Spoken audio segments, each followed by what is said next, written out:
Blessed and happy Thursday to all of you, my dear friends, my dear brothers and sisters, my dear good people of God, faithful followers of the Daily Gospel Reflection with Father Jack.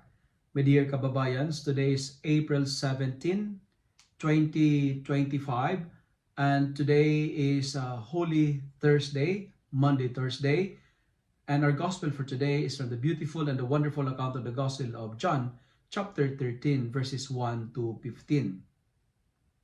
If you know that tonight will be your last day on earth and tomorrow you're gonna die, what will you do? How do you spend your last night? How do you treat your friends and family? How do you want to be remembered? Jesus, the night before his crucifixion, he gathered his disciples and instructed them what to do. This is what I call the final instruction of Jesus. It's just like giving his last will and testament to his disciples. And he left them something to remember. Three things that Jesus did. Number one, he instituted the Eucharists. And he told his disciples, do this in memory of me. The Lord wants the disciples to gather together, to be in communion with one another. My dear friends, human as we are, we love gatherings, right? Some of us, we are not happy when we are deprived to gather. That's what happened during COVID time, When we gather together, failure is impossible. When we gather together, we scatter the fruits of joy. And Jesus instituted the Eucharist because he is telling us that it is dangerous to be alone. It is dangerous for us to be alone. And the Eucharist reminds us that we are not alone. And Jesus promised us, I will be with you until the end of time. The more we gather, the more we gain power, the more we gain strength. The more we gather, the more united we become. Because gathering is power. Gather together in one table, eat together, be one together as family of God. But friends, keep joining, keep attending the Eucharistic gatherings. Because Saint Teresa of Calcutta once said, if people spend 1 hour per week in Eucharistic adoration, abortion will be ended. And Saint John Bosco once reminded, and he told, make frequent visit to the Blessed Sacrament, and the devil will be powerless against you.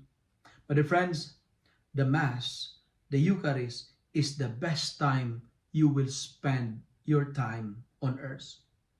If we wanted to eliminate phases of evils in our society, we need to love and promote the Eucharist. Let us be a Eucharistic person, because when you are Eucharistic, you will be less materialistic. And second, the night before his crucifixion, Jesus instituted the priesthood. Eucharist and priesthood is inseparable, because without the priest, there will be no Eucharist. That's why Satan is very upset and jealous with priests, with the ordained ministers of the church. Satan is always looking for ways and chances to destroy the priesthood. Satan is always looking for chance to eliminate Eucharistic gathering and Eucharistic celebration. Satan is making priesthood undesirable. Satan will discourage young men to consider priestly life. Satan will make it sure that priesthood is out of place, that priesthood is boring, it is only for the desperate. But friends, today, if you're listening to my reflection, encourage young men. If you have son, encourage your sons, to consider priesthood. If you don't have one, support the priestly vocation. Sponsor a seminarian. I express my gratitude to all those who pray for me, especially to those people who support me during my seminary years before, supporting me in my seminary formation as my benefactor. Thanks to all your support, and thanks for continuously praying and supporting my ministry. And also thank the Lord for calling me, and thank the Lord for the gift, this precious gift of priesthood. Continue to pray for the increase of priestly and religious vocation, and continue to support your priests, your pastors in your parish.